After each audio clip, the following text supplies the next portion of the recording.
All right, my friends, welcome to episode 3 of the Good Things Are Brewing podcast. And I am here with my friend Kelly today. And we were giggling before I clicked record. So I feel like we're both almost mid giggle right now. I'm super excited to have Kelly with me. I actually chat with her almost every week about different things, and we're kind of nerdy about all the same things. So Kelly, I will let you introduce yourself quickly. Yeah. I'm Kelly Ireland. I am a OBM, online business manager / project manager, and I help people, businesses, streamline their systems to make sure that everything in their life is a good experience, whether it's for them or their client or their team. So that is what I do in like a nutshell. Nice. Tell us more about you as Kelly, and like that's your business and what you do kind of day to day, but tell us more about you. Yeah. So I am a mom of 2 girls, 3 almost 4-year-old, and then a 6-year-old. We've just entered the world of Girl Scouting as a volunteer, which is very exciting because I worked for Girl Scouts for a while, which is how I met Stacie. And I also come with a camp background, so I'm very nerdy about my camp things as well. And I have a dog named Louie. He's a Husky Lab Retriever, and he's pretty fantastic. I love when... And also... Ooh. Go. and also I'm a big fan of hot cocoa, which I'm very excited. Oh yes, we got to talk about cocoa. I was gonna say I love when Louis makes a Zoom appearance in the background, so I will cross my fingers that he might today. But those are my favorite days. But if not, it's okay. I know he's there somewhere. Yeah. Okay, so Kelly, I have to thank you for being a cocoa lover because I don't typically drink cocoa, but because you like cocoa, I picked cocoa for our drink to enjoy today. By the way, Kelly and I are enjoying cocoa from halfway across the country. I'm in South Carolina and Kelly's in Michigan. And so today we are sipping on Java Momma's peppermint cocoa, which is a seasonal flavor for the winter time. And I've never had it before. Have you had the peppermint one? It's my favorite. That's the one I like wait for. Okay. Peppermint cocoa's the best. I'm remembering that now that you're saying it, because you got it last winter as well. And then this winter when it was launched, I was like, Kelly, peppermint. Yeah. So do you make yours according to the instructions with water? Nope. I don't read the instructions. Me neither. I always make my cocoa with milk. Me too. And then a froth.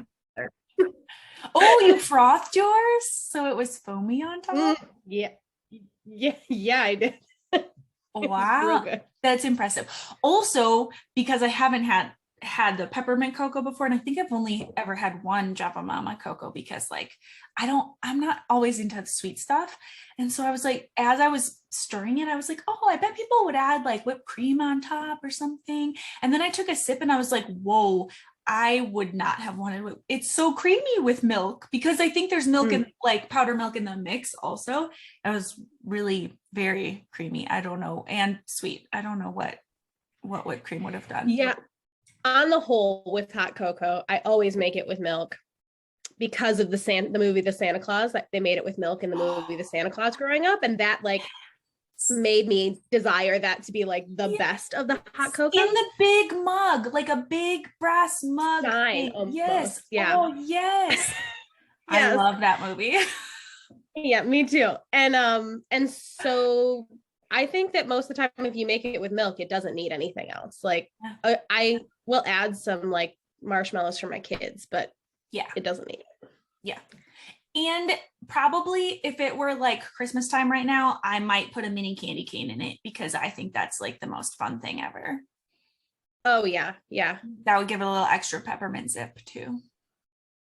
Yeah. One of our mutual friends used to do hot mint cocoa with Andes mints on top. Oh yeah, that sounds good. And that is also the best. Like that is really, really good. That sounds amazing. Yeah. Okay. Well, now that we've got our cocoa fix. So now we've chatted about our cocoa, we'll continue sipping. Mine's almost gone already because I just keep like chugging it. Me too. Okay. So, while we're enjoying our cocoa, I want to chat about systems and automation and things to think about that are very nerdy and fun and that we like to do. So I am all about creating systems in my own life, in my business, and in my home. I'm like real nerdy about transitioning business systems into home life to make home life run really smoothly too. So like my brain's always going there. But Kelly is really good at like working with other people and you're good at setting up your own systems, of course, too, but also like understanding what other people are doing and where they're hitting roadblocks and where things could be going smoother and whatever. So while we're sipping our cocoa, I wanted to kind of pick your brain and share your wisdom with everybody who's watching and listening, about kind of like the benefits of setting that stuff up and like where to start and how to do it, and like anything that's on your mind, share with us. Cool. Yeah. So when I set up systems, I have like my goals with every system that I'm setting up is to make sure that these 5 things go well. And those are the benefits, right, that you get out of them. So the first one is like clear communication, and clear expectations with whoever it is. Because clear expectations lead to like happier results and happier people. So that does not matter if it is like planning something with a client or if it's like telling your kids what's happening for the day. Like if I'm giving them good, clear expectations on like, okay, so today we have this, and this, then they know what to expect and they transition between things a little bit easier. And the same thing goes for clients. So I like to build that into every system so that we have, some continuity and everybody's happy. I love that. And I do both of those styles too. Like a couple examples are anytime I'm working with a client or a customer on something, I make sure that whatever it is we're working on together, I'm sending them in writing, like whether it's in an email or whether it's in a contract or whether it's in a text, even if it's not like super formal, but at least putting in writing, like, here's what I'm going to do and here's what I need from you. And does that sound right to you? To like make sure that we're totally on the same page. And then at home, like you mentioned with your kids, I have a really cool flip chart, for my 14-year-old who I homeschool with, that it had on one side, it has Monday, Wednesday, Friday schedule. And on the other side, it has Tuesday, Thursday schedule because we rotate our homeschool like classes. And so on each page, it says what we're doing right now. And then at the bottom, like in a little line, it says what's coming up next. And throughout the day, we're just flipping that page. So it's always kind of the same routine. And he always knows what's coming up next so that we're all on the same page. I love that. Yeah. Yeah. And it's funny because a lot of this kind of goes into my next piece, which is making sure that the transitions between the things you're doing are smooth. And like building into your system. Okay, so like the next thing that's going to happen is this. How can I make this transition as easy as possible for my client or my customer or my kids? And so exactly that, like coming from a camp and education field, transitions can be so difficult for, we think kids especially, but it's also adults just as much. And if you're not like preparing them for that change and helping them through it, then you can like all the wheels can get off the track. So it's important to build those structures in place so that the transitions run a little bit smoother. So I love that solution to that. Yeah. With the flip charts. The other thing I think of when you're talking about transitions is I try to do throughout my day, particularly when I'm doing work things, but really with anything, is to be really just mindful and intentional of when I'm finishing one project or task, to like take a moment to take a deep breath, think to myself, okay, I'm finishing this task now. And if I have like papers out on my desk for that, I'll put it away. Or if I have things in my head that need to go onto my to-do list or need to go into my notes, I structure that really quick. I ask myself, do I need to communicate with anybody about this? And so I'll send a quick email. And then it's like kind of closing that book in my mind and taking a deep breath and then being intentional about, okay, now what's the next thing I'm working on? And that has really helped me to not feel so frantic, like I'm jumping from one thing to the next thing so fast, but it's almost just like a deep breath transition and taking that moment. So it's not even anything real formal, but being mindful about that, needing that transition time, even for us as adults or personal or professional or whatever. I love that. Yeah, for sure. Absolutely. I love that. And then the next step is to make sure that like I have systems in place to meet the delivery of what I say I'm going to do. And sometimes it, like for me now, currently what I'm using is like a system called ClickUp. And checklists for me work really well. And it's really good to just know about yourself, whether that's a system that works for you, because some people love checklists and some people don't. I do.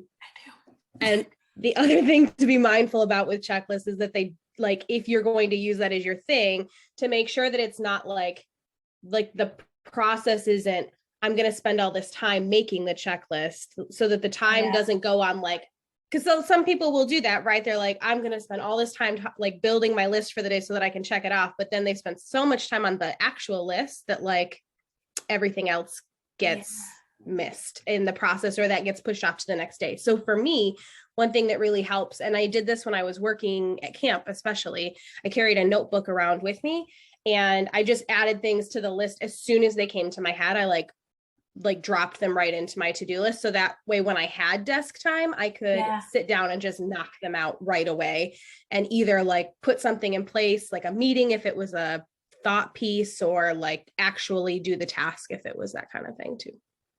So that works really well for me. I do the same thing, but electronically. So I use, instead of ClickUp, I use Asana, but it's the same concept, you know, like a checklist and project planning software.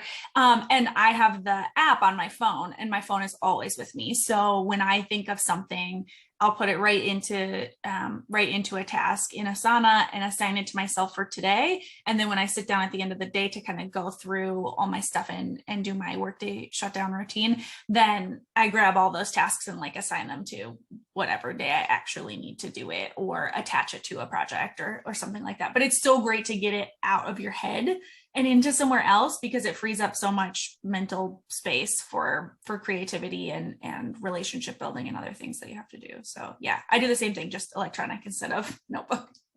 And just being present. Yeah. I one day I will hopefully get to that piece, but I love writing, like with paper, like it really feeds me. So I might get there one day, but for now it feeds me as I do it. So I'm gonna keep it going and keep that two-step process. That's right. If it works, go for it. If it works.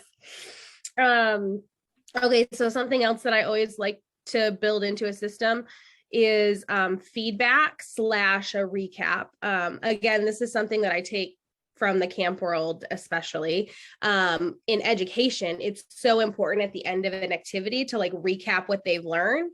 And I found that to be super important with clients as well. At the end of the experience, being like, oh, look at where you've grown from the first time we talked to now, so that they can like see what you've done with them and see their progress is so helpful. And to get the feedback at that point is so helpful for your system to just make sure that you're like doing all the things in the best way. And it makes them feel good that they're being heard. So yeah.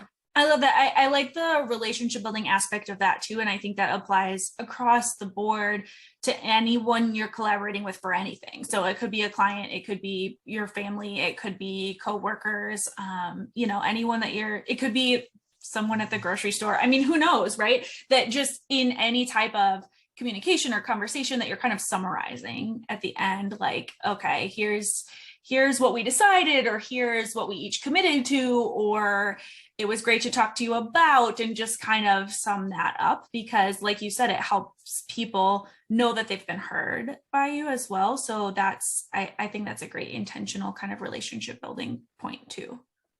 Yeah, for sure. And actually, it makes me think of a training that I took when I was at Girl Scouts.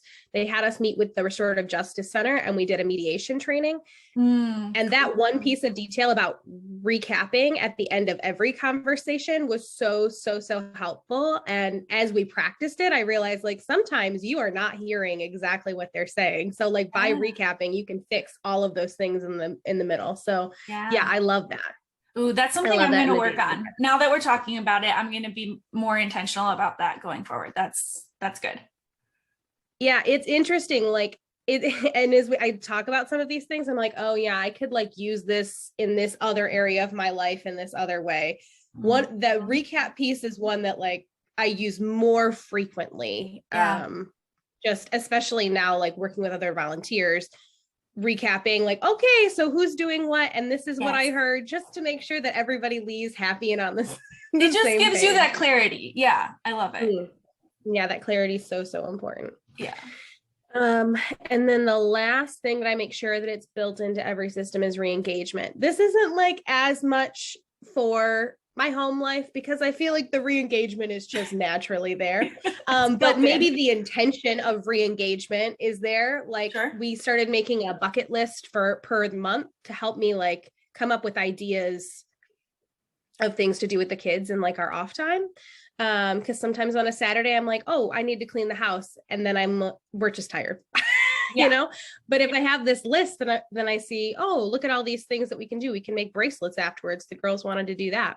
So by having some intention and like re-engaging in that bucket list at the end of this month, we can look at that, what we did and what we didn't do, and see what we want to do next month.